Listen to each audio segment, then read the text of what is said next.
ரயில் பொதிகள் சேவையின் ஆரம்ப நிகழ்வு காங்கேசன்துறை ரயில் நிலையத்தில் இன்று நடைபெற்றது. போக்குவரத்து, நெடுஞ்சாலைகள், துறைமுகங்கள் மற்றும் சிவில் விமான சேவைகள் அமைச்சர் பிமல் ரத்நாயக்க தலைமையில் நடைபெற்ற நிகழ்வில் கடற்றொழில் அமைச்சர் ராமலிங்கம் சந்திரசேகர், பாராளுமன்ற உறுப்பினர்கள், ரயில் நிலைய பொறுப்பதிகாரி உள்ளிட்டவர்கள் கலந்து கொண்டனர்.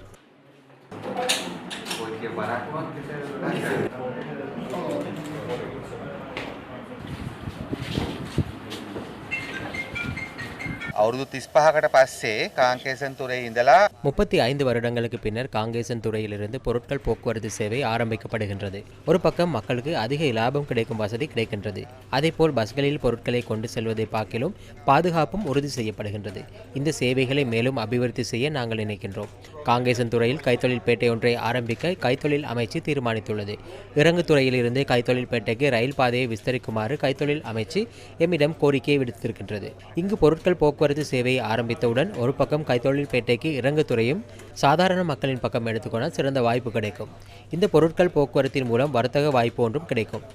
இரண்டாம் நிலை மேடையை பயன்படுத்தக்கூடிய மிகவும் பொருத்தமான வழிமுறையை அடையாளம் கண்டு அதனை நடைமுறைப்படுத்த விரைவில் நடவடிக்கை எடுக்குமாறு இன்று நாங்கள் ஆலோசனை வழங்கினோம். அதற்கு தேவையான நிதி ரயில் திணைக்களத்திடம் மேலதிகமாகவே இருக்கின்றது. තීරණය කරලා ඒක ඉතාම ඉක්මනින් පටන් ගන්න කියලා එකට අදාළ කරන මුදල් දුම්රිය දෙපාර්තමේන්තුව සතුව වැඩිපුරත් එක්ක තියෙනවා.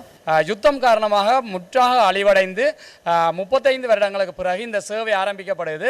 காங்கேசன்துறையிலிருந்து எல்லா பிரதேசங்களுக்கும் செல்லக்கூடிய ஒரு சேவையாக இது இருக்குது.